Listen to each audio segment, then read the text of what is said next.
Have you ever known someone who is just so dumb or so annoying or so obnoxious that you just really wish that bad things would happen to them? Well, in one horror movie, a theater full of people cheered when Paris Hilton got a metal pole through her face. They all stood up and clapped. Standing ovation!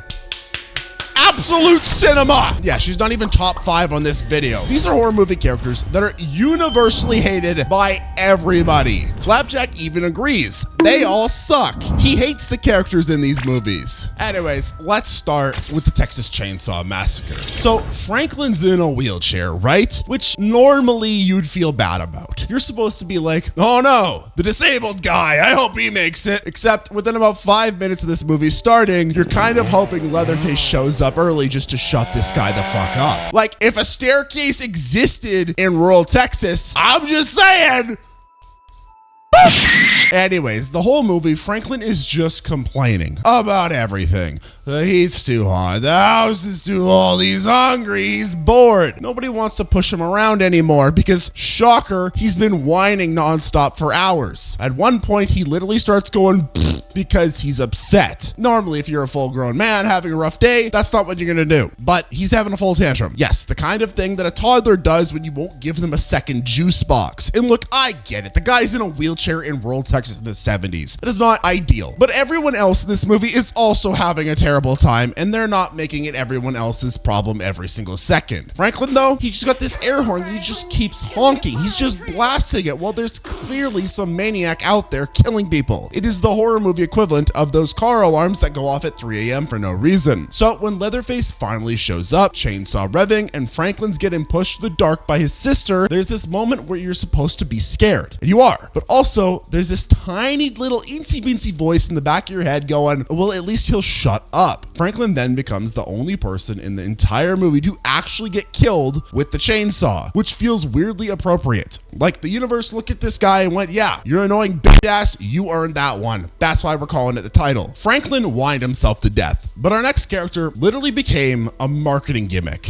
Just like my dog's tail, he's the marketing gimmick to get you to like and subscribe to the channel. Here's something that doesn't happen often in movies. The studio put out posters that just said, see Paris die. That was the pitch, not come for the suspense or witness the horror. Just straight up come watch this specific person get murdered, which tells you everything about how a house of wax knew exactly what it was doing. Paris Hilton plays Paige, and the character's basically just Paris Hilton. Amazing acting skills. Honestly, she's filming herself making out with her boyfriend, saying maybe 3 total sentences the entire movie, generally just existing in that early 2000s way where famous people got put in horror movies for no real reason. Well, other than marketing. The thing is, Paige isn't even that bad of a character on paper. She's not mean, she's not causing problems, she's just there. But Paris gave this performance that's so flat that you could use it to check if your table's level. So the movie's going along, people are getting turned into wax statues, standard horror movie stuff. And then Paige's death scene comes up. This isn't like a quick kill either. She runs through this garage, she fights back a little with this metal pole, and you almost think that she just might make it. And then the killer just rams that pole straight through her forehead. Just completely through. The movie even shows her face after, still stuck on the pole, really making sure you got your money's worth. Theaters erupted across the nation. People stood up and clapped, cheered. The kind of reaction that you'd expect for like the end of World War III or something. Not a 20-year-old annoying blonde chick getting impaled. But that's how much people wanted to see this happen. The movie knew it too. They built the whole marketing around it because apparently focus groups were just unanimous. Everyone wanted Paris Hilton's character dead,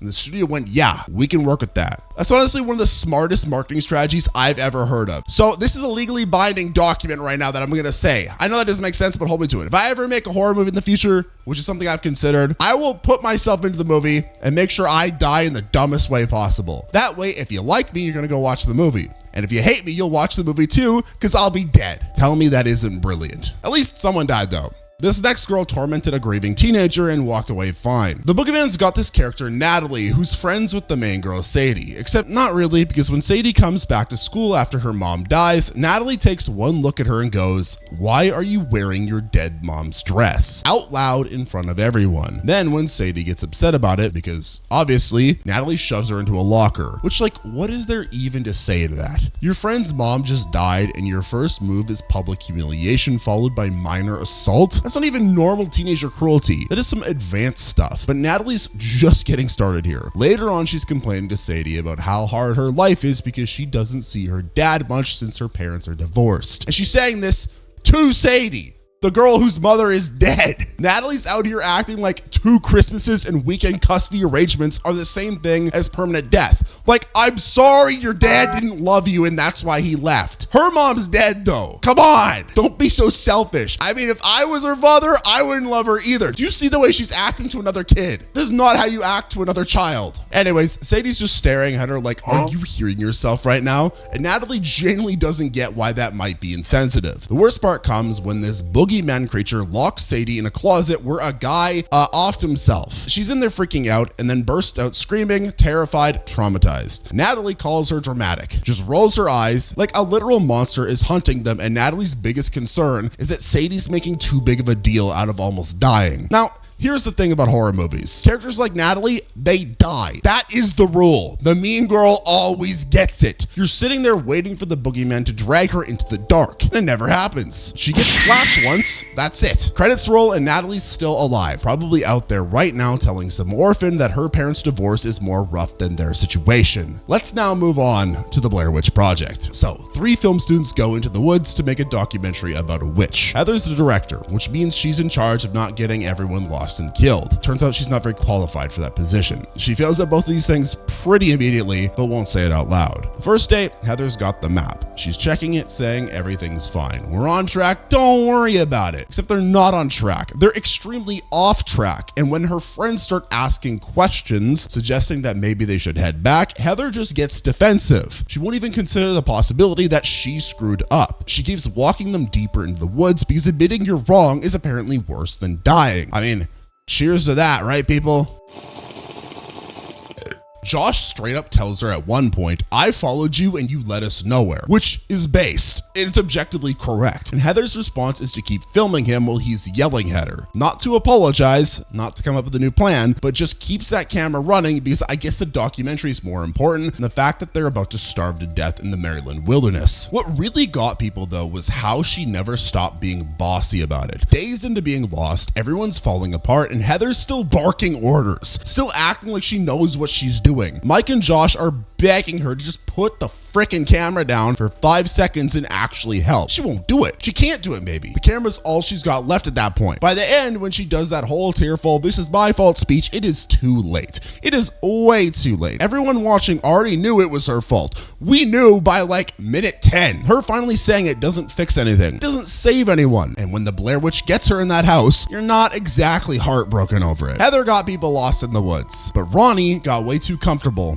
at breakfast. Let's talk about Halloween. Rob Zombie's Halloween decided we needed to see Michael Myers' home life before he started killing everyone, which meant we got Ronnie, Michael's stepdad. And Ronnie is immediately the worst person you've ever seen. And that's saying something because Michael is in this movie and like he's a murderer. Anyways, he's at the kitchen table in a cast. He can't work and just drinks beer and yells at everyone who walks by. Calls young Michael names, mocks him for being a weird kid, and generally just makes the whole house miserable. You're watching him thinking, okay, so this is why Michael snaps. Got it. But then Ronnie takes it further. He then starts making comments at Judith, Michael's teenage sister, while she's eating breakfast. And these are not like, oh, sweetie, you look great today. These are creepy comments. Very adult rated things to his girlfriend's daughter at the table in front of everyone. And nobody stops him because what are you supposed to do? He's a grown man with a broken leg sitting in a recliner like it's a throne, just saying whatever vile thing pops into his head. The movie doesn't try to make Ronnie complicated or give him depth. Honestly, there probably isn't a lot of depth there if you tried. He's just trash. Pure concentrated terrible. Every line out of his mouth is either an insult or a threat. Every scene he's in, you're waiting for it to be over. And Rob Zombie knew what he was doing because by the time Halloween night rolls around and Michael puts on that clown costume, you're not even rooting for Michael really. You're just rooting against Ronnie. Michael tapes him to his chair, which Ronnie thinks is a prank at first, and he is still running his mouth. And then Michael slits his throat and is brutal and bloody. And the movie lingers on it, but nobody watching felt bad. If anything, people were happy and relieved. One reviewer called it well deserved, which is an insane thing to say about a murder, but that's how much everyone hated this guy. This was 30 minutes minutes of screen time, and Ronnie made people cheer for a serial killer. That's how bad he was. So Ronnie was an adult who definitely should have known better. Margaret thought she was just helping. Let's talk about Carrie. Margaret White is Carrie's mom, and she's got some thoughts about religion. Specifically, she thinks everything is a sin, especially things involving women's bodies, which becomes a real problem when Carrie gets her first period, something that Carrie cannot control. Carrie's in the school shower, blood's running down her leg, and she's panicking because Margaret never told her this was going to happen. She never explained puberty at all, so Carrie thinks that she's dying, and the other girls are throwing tampons at her, and it's this whole traumatic scene. She gets home, and Margaret's response is to call her sinful, and then locks her in a closet to pray about it. Like that's gonna help. Blessed be thy Christ, we pray the menstruation away.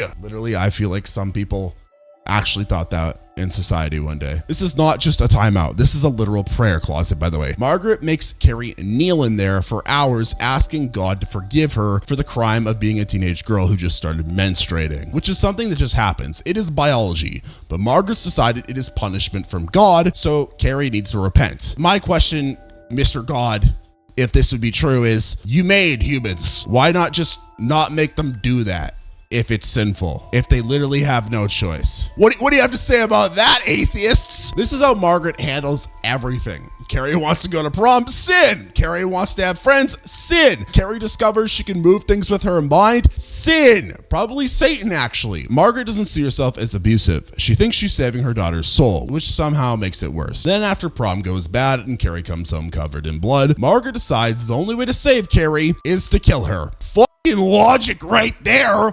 Oh my God. Yeah, she just straight up stabs her own daughter because in Margaret's mind, dead is better than sinful. She's coming at Carrie with a knife, fully committed to this, and Carrie finally uses her powers on her own mom. So kitchen knives start flying and they pin Margaret to the wall, arms spread out, crucified by her own utensils. And it's perfect in this dark way because Margaret spent Carrie's whole life wielding religion as a weapon. And now that same zealot energy is killing her. Let's now move on to another lady that didn't like children. This is Carmody from The Mist. There's a mist outside full of monsters that'll eat you. Everyone's trapped in a supermarket trying not to die, and Mrs. Carmody sees this as her moment to start a cult. She's this religious lady from town who everyone already knew was a little bit unhinged, and now that there's an actual apocalypse happening, she's got a captive audience. She starts preaching about how this is God's punishment, how they need to repent, standard end time stuff. It's annoying, sure, but mostly harmless at first. Then people start dying. The monsters get more aggressive and fear's spreading through the store,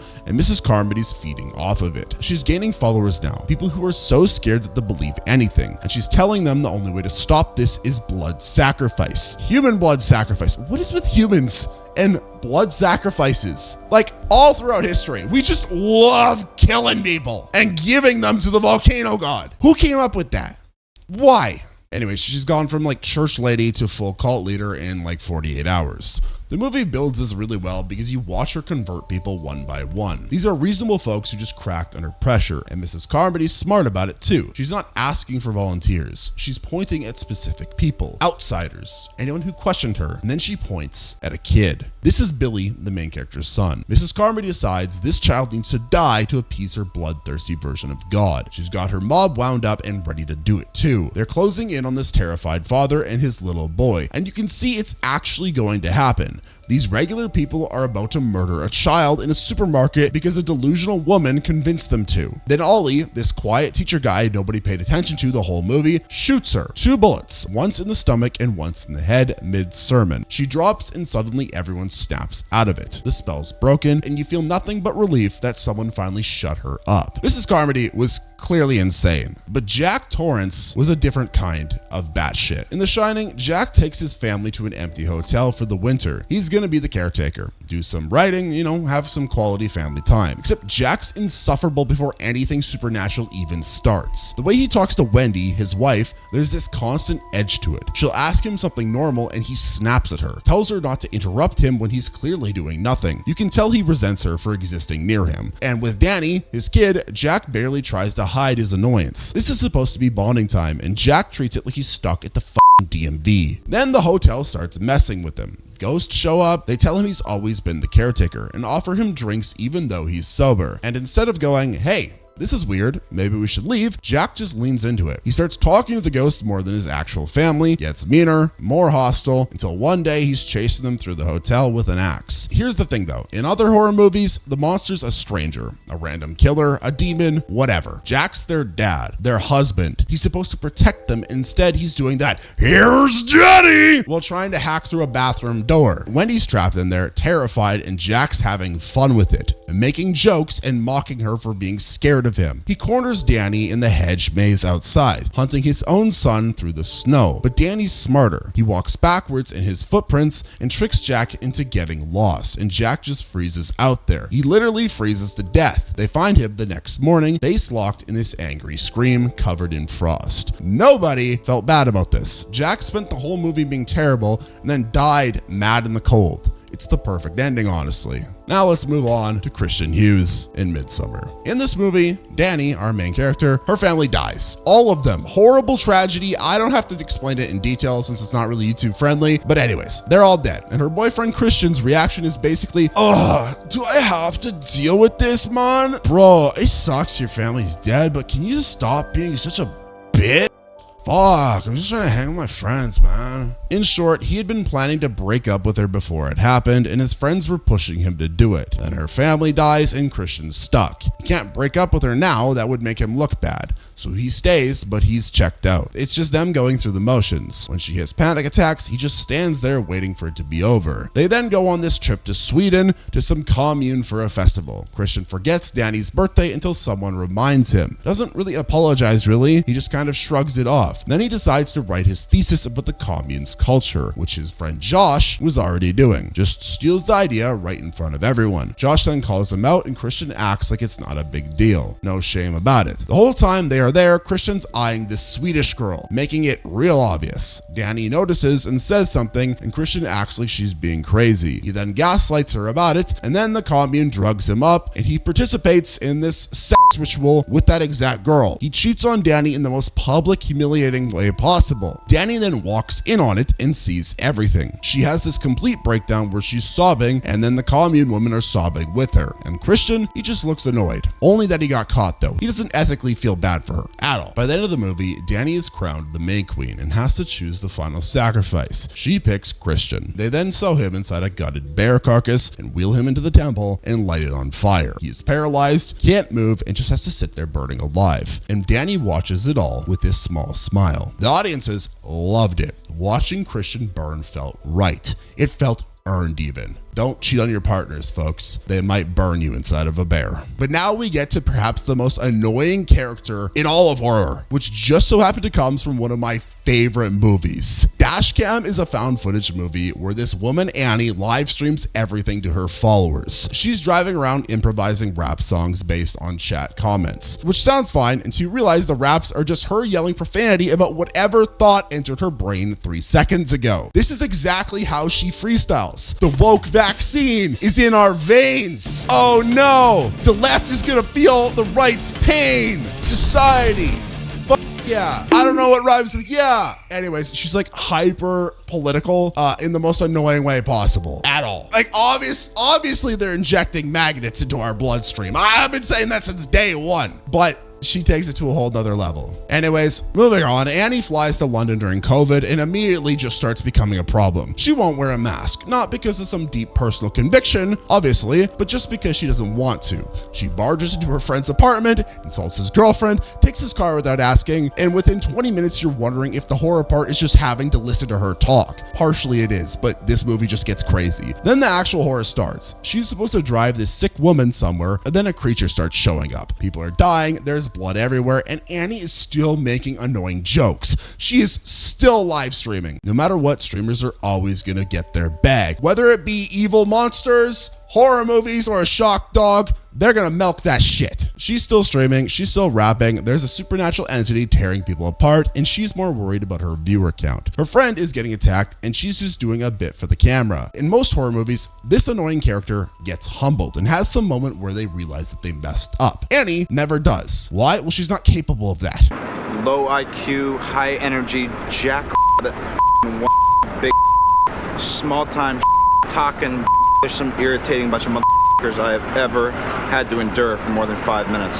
Like, she doesn't have enough brain power to realize that she's in the wrong. She stays exactly the same level of obnoxious from start to finish, keeps cracking jokes while people are screaming, and keeps filming instead of helping. By the halfway point, you're not even watching to see if she survives. You're just watching to see if she dies. The crazy part? She does survive. Of course she does. Covered in blood, still streaming, still Annie. No lesson learned, no growth, no moment of clarity. Just 77 minutes of the same aggressive personality with some demons and body horror thrown in. Credits roll and Annie's still out there somewhere, probably yelling at her phone. People left reviews saying that they couldn't finish the movie, not because of the gore or the monsters, but because spending that amount of time with Annie Hardy felt worse than any horror movie death scene could. And if that doesn't make this the most annoying, most hated character to ever exist in horror movies, then I don't know what will. What do you think though? Am I wrong? Am I stupid? Am I the most hated YouTuber now in the world? Let me know down in the comments below and comment other annoying characters from horror movies you'd like me to talk about. Make sure to like this video for more content just like this and subscribe to the channel so you don't miss out on future uploads. If you'd like to hit the hype button on this video, that would also help this video go viral, and I can personally attribute all of my success to you, that one viewer that hit that button. Good job, you. Anyways, if you want to watch another one of my videos right now, then you can click the video on screen.